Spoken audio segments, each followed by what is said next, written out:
ವೆನೆಲ್ಲಾ ಕೊಲೆ ಕೇಸ್ನಲ್ಲಿ ತನಿಖೆ ವಿಳಂಬ ಮಾಡಿ ಸಾಕ್ಷ್ಯನಾಶಕ್ಕೆ ಪರೋಕ್ಷವಾಗಿ ಸಹಕರಿಸಿದ ಆರೋಪದಡಿಯಲ್ಲಿ ಕಾಡುಗೋಡಿ ಇನ್ಸ್ಪೆಕ್ಟರ್ ಸೇರಿ 3 ಸಸ್ಪೆಂಡ್ ಆಗಿದ್ದಾರೆ. ಮರಣೋತ್ತರ ಪರೀಕ್ಷೆ ವರದಿ ಬಂದಿದ್ರೂ ಕಣ್ಣು ಮುಚ್ಚಿ ಕೂತಿದ್ದ ಖಾಕಿ ಅಧಿಕಾರಿಗಳಿಗೆ ಕಮಿಷನರ್ ಸಸ್ಪೆಂಡ್ ಶಾಕ್ ನೀಡಿದ್ದಾರೆ. ಆ ಕುರಿತ ಕಂಪ್ಲೀಟ್ ರಿಪೋರ್ಟ್ ಇಲ್ಲಿದೆ ನೋಡಿ.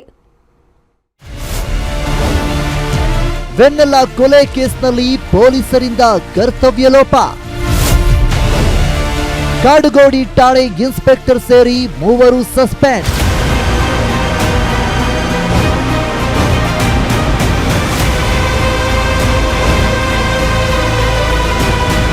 ಕಾಡುಗೋಡಿ ಪೊಲೀಸ್ ಠಾಣೆ ವ್ಯಾಪ್ತಿಯಲ್ಲಿ ನಡೆದಿರುವ ಮಗು ವೆನೆಲ್ಲಾ ಹತ್ಯೆ ಪ್ರಕರಣಕ್ಕೆ ಸಂಬಂಧಿಸಿದಂತೆ ತನಿಖೆ ಮತ್ತು ಸಾಕ್ಷ್ಯ ಸಂಗ್ರಹದಲ್ಲಿ ಪೊಲೀಸರು ವಿಳಂಬ ಮಾಡಿದ್ದರು. ಆರೋಪಿಗಳು ಸಾಕ್ಷಿ ನಾಶಪಡಿಸಲು ಪೊಲೀಸರೇ ಪರೋಕ್ಷವಾಗಿ ಸಹಕರಿಸಿದರೆ ಎಂಬ ಆಯಾಮದಲ್ಲಿ ಗ್ಯಾರಂಟಿ ನ್ಯೂಸ್ ಎಳೆಯಾಗಿ ಸುದ್ದಿ ಬಿತ್ತರಿಸಿತ್ತು. ಇದರ ಬೆನ್ನಲ್ಲೇ ತಲೆಮರೆಸಿಕೊಂಡಿದ್ದ ಪಾಪಿ ತಾಯಿ ಪ್ರಿಯಾಂಕಳನ್ನ ಪೊಲೀಸರು ಬಂಧಿಸಿದ್ದಾರೆ. ಆದರೆ ಆರೋಪಿಗಳನ್ನು ಬಂಧಿಸಿದ ಪೊಲೀಸರಿಗೆ ಈಗ ಶ್ಲಾಘನೆ ಬದಲಿಗೆ ಸಸ್ಪೆಂಡ್ ಎಂಬ ಶಿಕ್ಷೆ ವಿಧಿಸಲಾಗಿದೆ. ತದನಂತರ 4ನೇ ತಾರೀಕು 4 ಜೂನ್ಗೆ ಮರ್ಡರ್ ಕೇಸ್ ರಿಜಿಸ್ಟರ್ ಆಗಿದೆ. ಈ ಎಲ್ಲ ಪ್ರಕರಣದಲ್ಲಿ ಇನ್ವೆಸ್ಟಿಗೇಷನ್ ಕೆಲವು ಲ್ಯಾಪ್ಸಸ್ ಕಂಡು ಬರ್ತಾ ಇದೆ. ನಮ್ಮ ಸೀನಿಯರ್ ಆಫೀಸರ್ಸ್ ಅವ್ರ ರಿಪೋರ್ಟ್ ಪ್ರಕಾರ ಆ ನಿಟ್ಟಿನಲ್ಲಿ 3 ಜನ ಆಫೀಸರ್ಸ್, ಒಬ್ಬ ಇನ್ಸ್ಪೆಕ್ಟರ್, ಒಬ್ಬ ಸಬ್ ಇನ್ಸ್ಪೆಕ್ಟರ್ ಮತ್ತು ಒಬ್ಬ ಕಾನ್ಸ್ಟೇಬಲ್ ಅವ್ರಿಗೆ ಸದ್ಯಕ್ಕೆ ಸಸ್ಪೆನ್ಷನ್ ರಿಪೋರ್ಟ್. ಮಾರ್ಚ್ 24ರಂದು ನಡೆದ ಮಗು ವೆನೆಲ್ಲಾ ಸಾವಿನ ಬಗ್ಗೆ ಮೊದಲು ಸಹಜ ಸಾವು ಪ್ರಕರಣ ದಾಖಲಾಗಿತ್ತು. ಆದರೆ ಮರಣೋತ್ತರ ಪರೀಕ್ಷೆಯಲ್ಲಿ ಮಗುವನ್ನು ಉಸಿರುಗಟ್ಟಿಸಿ ಸಾಯಿಸಲಾಗಿದೆ ಎಂದು ವರದಿ ಬಂದಿದ್ದರೂ ಕೊಲೆ ಪ್ರಕರಣ ದಾಖಲಿಸದೆ ಆರೋಪಿಗಳನ್ನು ಬಂಧಿಸದೆ ನಿರ್ಲಕ್ಷ್ಯ ತೋರಿಸಿದ್ದರು. ಪೊಲೀಸರ ನಿರ್ಲಕ್ಷ್ಯದ ಬಗ್ಗೆ 4 ದಿನಗಳಿಂದ ಗ್ಯಾರಂಟಿ ನ್ಯೂಸ್ ನಿರಂತರವಾಗಿ ವರದಿ ಮಾಡಿತ್ತು. ಈ ವರದಿಯಿಂದ ಎಚ್ಚೆತ್ತ ಪೊಲೀಸ್ ಆಯುಕ್ತ ಸೀಮಂತ್ ಕುಮಾರ್ ಸಿಂಗ್ ಅವರು ಕಾಡುಗೋಡಿ ಠಾಣೆಯ ಪಿಎಸ್ಐ ನಿಂಗರಾಜು ಹಾಗೂ ಕಾನ್ಸ್ಟೇಬಲ್ ರಂಗಸ್ವಾಮಿ ಸೇರಿ 3ರನ್ನ ಪೊಲೀಸ್ ಸಸ್ಪೆಂಡ್ ಮಾಡಿ ಆದೇಶ ಹೊರಡಿಸಿದ್ದಾರೆ. ಸದ್ಯ ಪ್ರಕರಣದ ಜವಾಬ್ದಾರಿಯನ್ನು ಬಾಣಸವಾಡಿ ಎಸಿಪಿ ಅನುಷಾ ಅವರಿಗೆ ವಹಿಸಲಾಗಿದ್ದು ತನಿಖೆ ಚುರುಕುಗೊಂಡಿದೆ. ಕೆಲವು ಇನ್ವೆಸ್ಟಿಗೇಷನ್ ಲ್ಯಾಪ್ಸಸ್ ಇದೆ. ಆ ಲ್ಯಾಪ್ಸಸ್ ಬಗ್ಗೆ ಯಾರ್ಯಾರ ಮೇಲೆ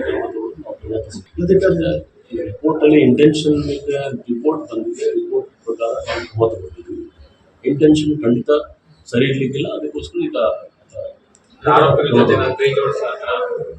ನೋಡ್ಬೇಕು. ಈಗ ಐಒ ಚೇಂಜ್ ಆಗಿದೆ. ಐಒ ನಾವು ACP ಲೆವೆಲ್ ಆಫೀಸರ್ಗೆ ತನಿಖೆ ಕೊಟ್ಟಿದ್ದೀವಿ. ಅದನ್ನು ಆ ಡಿವಿಷನ್ ಅವರೆಲ್ಲ ಬೇರೆ ಡಿವಿಷನ್. ವಿಚಾರಣೆ ವೇಳೆ ಬಯಲಾಯಿತು ಪ್ರಿಯಾಂಕಳ ಅಸಲಿ ಮುಖ. ಮಗಳು ಸತ್ತರೂ ಸಾಕ್ಷ್ಯ ನಾಶಕ್ಕೆ ಸಾಥ್ ಕೊಟ್ಲು ಪ್ರಳಯಾಂತಕಿ. ಇನ್ನು ತನಿಖೆ ವೇಳೆ ಒಂದೊಂದೇ ಬೆಚ್ಚಿ ಬೀಳಿಸುವ ವಿಚಾರಗಳು ಬಯಲಾಗುತ್ತಿವೆ. ಕೊಲೆ ನಡೆದ ದಿನ ಬೆಳಗ್ಗೆ ಮಗುವಿಗಾಗಿಯೇ ತಾಯಿ ಪ್ರಿಯಾಂಕಾ ತನ್ನ ಪ್ರಿಯಕರ ಮೋಹನ್ ಜೊತೆ ಜಗಳ ಮಾಡಿದ್ದಳಂತೆ. ಮಗಳನ್ನ ಬೋರ್ಡಿಂಗ್ ಸ್ಕೂಲ್ಗೆ ಸೇರಿಸಬೇಕು, ಆಕೆಯ ಭವಿಷ್ಯ ಚೆನ್ನಾಗಿರಬೇಕು ಎಂದು ಜಗಳ ಆಡಿದ್ದ ತಾಯಿ ಅದೇ ದಿನ ಸಂಜೆ ಪ್ರಿಯಕರ ಮೋಹನ್ ಕಾರಿನಲ್ಲಿ ಮಗಳನ್ನ ಕೊಲೆ ಮಾಡಿದಾಗ ಸಾಕ್ಷಿ ನಾಶಕ್ಕೆ ಸಹಕಾರ ನೀಡಿದ್ದು ತನಿಖೆ ವೇಳೆ ಗೊತ್ತಾಗಿದೆ. ಸದ್ಯ ಪೊಲೀಸರ ಕಸ್ಟಡಿಯಲ್ಲಿದ್ದರೂ ತಾಯಿ ಪ್ರಿಯಾಂಕಾ ನಾನು ಕೊಲೆ ಮಾಡಿಲ್ಲ, ಮಗು ಮಲಗಿದ್ದಾಗಲೇ ಸತ್ತಿದೆ ಎಂದು ನಾಟಕವಾಡುತ್ತಿದ್ದಾಳೆ. ಮತ್ತೊಂದೆಡೆ ಮಗುವಿನ ತಂದೆ ಪ್ರವೀಣ್ ಏಪ್ರಿಲ್ ಮತ್ತು ಮೇ ತಿಂಗಳಲ್ಲಿ ಡಿಸಿಪಿ ಸೈದುಲ್ಲಾ ಅಡಾವತ್ ಹಾಗೂ ಎಸಿಪಿ ರೀನಾ ಸುವರ್ಣ ಕಚೇರಿಗೆ ಅಲೆದಾಡಿ ದೂರು ನೀಡಿದ್ದರೂ ಹಿರಿಯ ಅಧಿಕಾರಿಗಳು ನಿರ್ಲಕ್ಷ್ಯ ವಹಿಸಿದ್ದರು. ಆದರೆ ಸದ್ಯ ಕೆಳಹಂತದ ಅಧಿಕಾರಿಗಳ ಮೇಲೆ ಮಾತ್ರ ಕ್ರಮ ಜರುಗಿಸಲಾಗಿದ್ದು ಹಿರಿಯ ಅಧಿಕಾರಿಗಳ ಮೇಲೂ ಕಮಿಷನರ್ ಕ್ರಮ ಕೈಗೊಳ್ಳುತ್ತಾರಾ ಕಾದು ನೋಡಬೇಕಾಗಿದೆ. SK Manjunath, crime bureau, guarantee news, Bengaluru.